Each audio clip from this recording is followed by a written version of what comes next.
নমস্কার, আমি সুকৃতি দান। আশা করি আমরা সবাই ভালো আছেন। আপনারা সবাই দেখছেন অ্যাস্ট্রো সলিউশন। আজকে আমি আলোচনা করবো যে 2025 সালে সিংহ রাশি বা লগ্নের কেমন যাবে, কোন জায়গাটা মেনলি পজিটিভ থাকছে এবং কোন জায়গাটা নেগেটিভ হচ্ছে তা নিয়ে একটা দীর্ঘ আলোচনা করে নেব। মূল আলোচনা আসার আগে আপনাদের জানিয়ে রাখি, অ্যাস্ট্রো সংক্রান্ত নিত্য নতুন টিপস পেতে আমার এই অ্যাস্ট্রো সলিউশন চ্যানেলকে সাবস্ক্রাইব করুন এবং পাশে থাকা বেল আইকনে ক্লিক করুন। চলে আসি মূল আলোচনা। দেখুন, প্রথমেই যে ব্যাপারটা বলবো, 2025-এর কথা বলতে গেলে 2025-এর ঠিক 29শে মার্চ শনি কিন্তু রাশি পরিবর্তন করে সপ্তম ভাব থেকে অষ্টম ভাবে চলে যাচ্ছে। তাই সপ্তম ভাবে সপ্তমপতি দীর্ঘদিন ধরে অবস্থান করছিল আপনাদের, তো প্রায় 2023 সাল থেকে অবস্থান করছিল।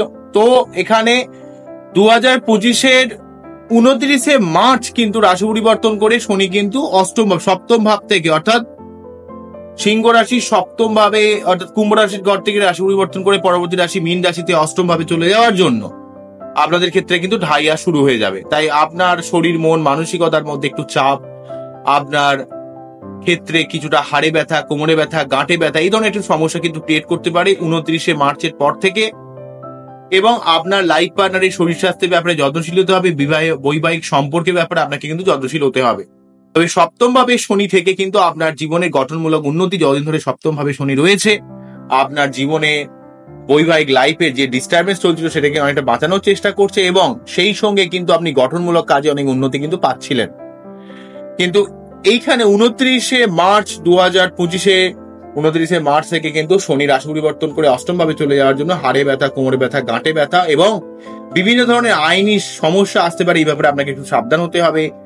তবে আপনার জীবনে ফাটকা ইনকামের ক্ষেত্রে ভালো হতে পারে। আপনার জীবনে তন্ত্র মন্ত্র, জ্যোতিষ বা উচ্চ শিক্ষা, গবেষণা এগুলোর ক্ষেত্রে ভালো হতে পারে। কিন্তু আপনার যেহেতু সপ্তমপতি এবং ষষ্ঠপতি অষ্টমে চলে গেল, তাই এক্ষেত্রে বিপরীত রাজযোগ হলেও এক্ষেত্রে আপনার অনেক কাজ যেগুলো দীর্ঘদিন ধরে থেমে ছিল, আটকে ছিল, সেই কাজগুলো অনেকটা পূরণ করলেও, ফাটকা জায়গা থেকে ভালো হলেও, অষ্টম ভাব যেহেতু শুভ ভাব নয়, অষ্টম ভাবে শনির অবস্থান আপনার শরীর স্বাস্থ্যকে কিছুটা খারাপ করবে, ঘুমের কিছুটা ডিস্টারবেন্স তৈরি করবে এবং আপনার মধ্যে একটু অধৈর্য ব্যাপারকে বৃদ্ধি করে দেবে। কিছু কিছু ক্ষেত্রে ঝামেলার মধ্যে এটা ফেলে দেওয়ার ব্যাপার, বাইরের ঝামেলার মধ্যে জড়িয়ে পড়ার একটা ব্যাপার। এবং অষ্টম ভাবে শনি আপনাকে কিন্তু ফাটকা জায়গায় যদি ইনভেস্ট করলে সেখানে কিন্তু ভালো ফল দেবে।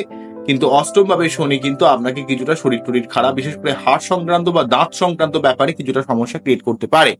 অন্যদিক থেকে অষ্টম এবং দ্বিতীয় ভাবে রাহু কেতু অবস্থান করছে 2025-এর 18ই মে পর্যন্ত। 18ই মের পর থেকে কিন্তু সপ্তম ভাবে রাহু চলে আসবে এবং লগ্নে কেতু চলে আসবে। তাই আপনার ঠিক 2025-এর 18ই মের পরবর্তী সময় থেকে রাহু কেতুর সংক্রান্ত ব্যাপারের জন্য আপনার লাইফ পার্টনারের সঙ্গে সম্পর্কের অবনতি, আপনার ভুলভাল মানুষ কিন্তু আপনাকে প্রভাবিত করতে পারে। এই ব্যাপারে আপনাকে সাবধান হতে হবে এবং আপনার মধ্যে একটা বিষণ্ণ ভাব তৈরি করবে। যদি আপনার লগ্ন সিংহ হয় এবং লগ্ন সপ্তমে যদি রাহু কেতু থাকে, তাহলে আপনার মধ্যে একটা চাপ কিন্তু তৈরি করবে।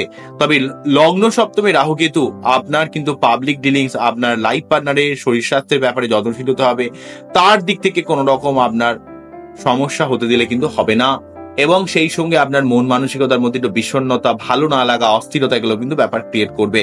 তাই আপনার উচিত কিন্তু লগ্ন সপ্তমে রাহু কেতু যখনই প্রবেশ করে যাবে 18ই মের পর থেকে, তখন কিন্তু কোনো রকম রিস্কমূলক কাজ কিন্তু করবেন না, কোনো জায়গায় লোন নেবেন না, কোনো জায়গায় বিতর্কের মধ্যে জড়াবেন না, পাবলিক ডিলিংসে যত সম্ভব মাথা ঠান্ডা রেখে চলার চেষ্টা করবেন। তাহলে কিন্তু কোনো সমস্যা আপনাকে সমস্যার মধ্যে ফেলবে না, প্রবলেমের মধ্যে ফেলবে না। আপনাকে কিন্তু খুব বুঝে শুনে কাজ করতে হবে। এবং আপনার যদি এই সময়টা বিশেষ করে 2025-এর 18ই মে থেকে কিন্তু একটু সাবধান কিন্তু হতে হবে পাবলিক ডিলিং সংক্রান্ত ব্যাপারে, বৈবাহিক সম্পর্কের ব্যাপারে। এবং আপনার জীবনে কিন্তু এই সময় কোনো অসৎ চরিত্রের মহিলা বা পুরুষ এসে কিন্তু আপনাকে বিপদে চালিত করতে পারে। এই ব্যাপারে আপনাকে সাবধান হতে হবে।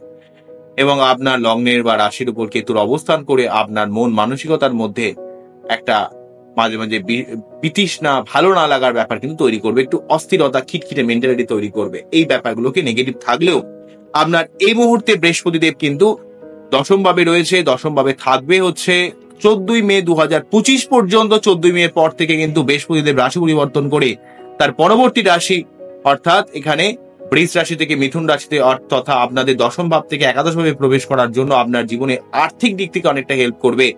আপনার জীবনে অনেক দিক থেকে প্রাপ্তি যুগের সুযোগ নিয়ে আসবে, কর্মের প্রাপ্তি, অর্থের প্রাপ্তি, আপনার জীবনের সার্বিক অর্থে সন্তানের দিক থেকে আপনি হেল্প পাবেন, বুদ্ধি, ইমপ্লিমেন্টেশন, পড়াশোনা, প্রেম ভালোবাসা, ব্যবসার দিক থেকে এবং আপনার জীবনের সার্বিক ক্রিয়েটিভিটির দিক থেকে অনেক জায়গা থেকে আপনার জীবনে একটা প্রাপ্তি যোগের সুযোগ আসবে। যে কাজটা আপনি দীর্ঘদিন ধরে আটকে ছিল, দীর্ঘদিন ধরে আশা করছিলেন, সেই কাজটা আপনাকে কিন্তু সফলতা দেবে।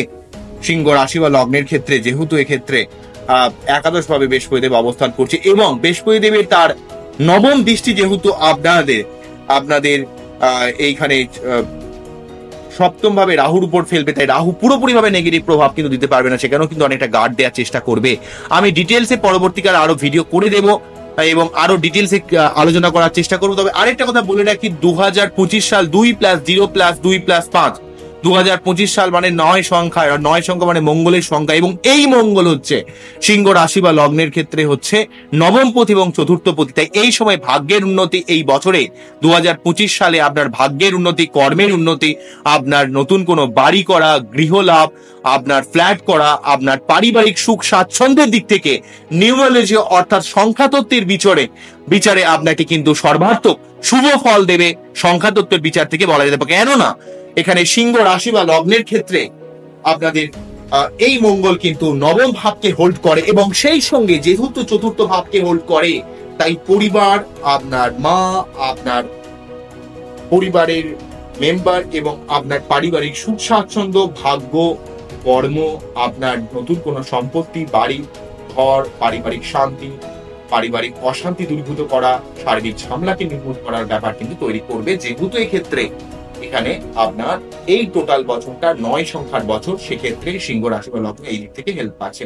বৃহস্পতির দিক থেকে অনেকটা হেল্প পাবেন। একাদশ ভাবে থেকে কিন্তু আপনার জীবনে সর্বাত্মক ভাবে অনেকগুলো ব্যাপারকে প্রভাবিত করবে। সেটা হচ্ছে আপনার থার্ড হাউসকে প্রভাবিত করে আপনার অনেক পরাক্রমতা বৃদ্ধি করবে, পঞ্চম ভাবকে প্রভাবিত করে আপনার জীবনে বুদ্ধি, পড়াশোনা, প্রেম ভালোবাসা, রোমান্টিকতা, এবং সপ্তম ভাবের উপর প্রভাবিত করে রাহুর নেগেটিভ প্রভাবকে অনেকটা কমাবে। কিন্তু তার সত্ত্বেও রাহুর নেগেটিভ প্রভাব আপনার জীবনে শত্রুতা ক্রিয়েট করা, ভুলভাল মানুষ আপনাকে অপপ্রচার করা, পাবলিক ডিলিংসে সমস্যা ক্রিয়েট করা, আপনাকে অনেক ক্ষেত্রে কিছুটা কর্মের পরিবর্তন হওয়া, যে কাজ আপনি করেননি, যে কথা আপনি বলেননি, তার ক্ষেত্রে সেই জায়গা থেকে আপনাকে অ্যালিগেটেড হতে পারে, বা আপনার শরীর স্বাস্থ্য, মন মানসিকতা কিছুটা নেগেটিভ যেতে পারে লগ্ন সপ্তমে রাহুকেতুর প্রভাবের জন্য।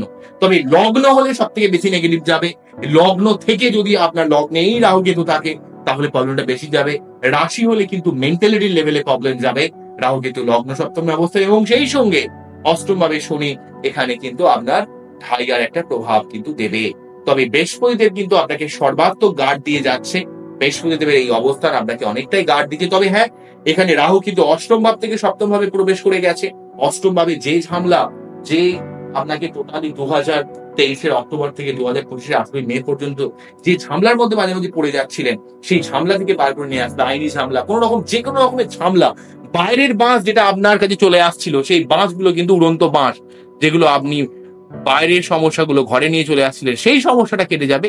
কিন্তু আপনাকে কিছুটা হাড় বা দাঁত সংক্রান্ত ব্যাপারে, বা আপনার স্কেলটন সংক্রান্ত ব্যাপারে, বা আপনার হাড়ের ব্যথা, দাঁতে ব্যথার ব্যাপারে একটু সাবধান হতে হবে এবং আপনাকে একটু ধৈর্যশীল হতে হবে। আপনার মধ্যে একটু বেশি অধৈর্য ব্যাপার ক্রিয়েট করবে।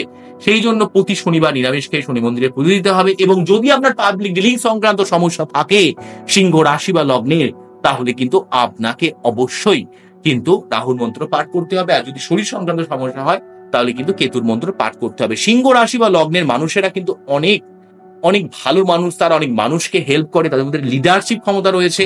পঞ্চম ভাব হওয়ার জন্য তাদের মধ্যে একটা ক্রিয়েটিভ ব্যাপার রয়েছে, কালপুরুষের পঞ্চম ভাব, এবং আপনাদের মধ্যে কিছু করার মতো মেন্টালিটি, একটা পার্সোনালিটি, ব্যক্তিত্বপূর্ণ ভাব, একটু গাম্ভীর্যপূর্ণ ভাব। অনেক মানুষই কিন্তু আপনাকে দেখে কেঁপে ওঠে, ভয় খেয়ে যায়। আপনার মধ্যে সেই লেভেলের পার্সোনালিটি থাকে। কিন্তু কখনো কখনো আপনি খুব রেগে যান, কখনো কখনো অনেক মানুষকে বিশ্বাস করে নিজের গোপন কথা বলে ফেলেন, বা অনেক মানুষকে বিশ্বাস করতে গিয়ে বা নিজের ফ্যামিলির মেম্বারের সবাইকে প্রাধান্য দিতে গিয়ে আপনি অনেক সময় অনেক বিপদের মধ্যে পড়ে যান, অনেক ভুল করে ফেলেন। এই জন্য আপনার জীবনে অনেকটা সমস্যা ক্রিয়েট করে, এবং আপনি রেসপেক্ট হাঙ্গার, আপনাকে কেউ তোয়াজ করলে, আপনাকে খুব ভালো বললে আপনার খুব মন ভালো হয়ে যায়, এবং কেউ যদি আপনার কোনো দোষ ধরে তখন কিন্তু আপনার খুব গায়ে লাগে। দেখুন, একটা কথা মনে রাখতে হবে, আপনিও তো মানুষ, আপনার মধ্যে আমার অনেক ভালো গুণও রয়েছে, কিছু কিছু তো আপনার নেগেটিভ গুণ থাকতেই পারে। তো সেগুলো যদি রেকটিফিকেশন করে নেন জীবনের ভালো কাজের জন্য, অসুবিধাটা কি আছে? বোঝা গেল কি বললাম?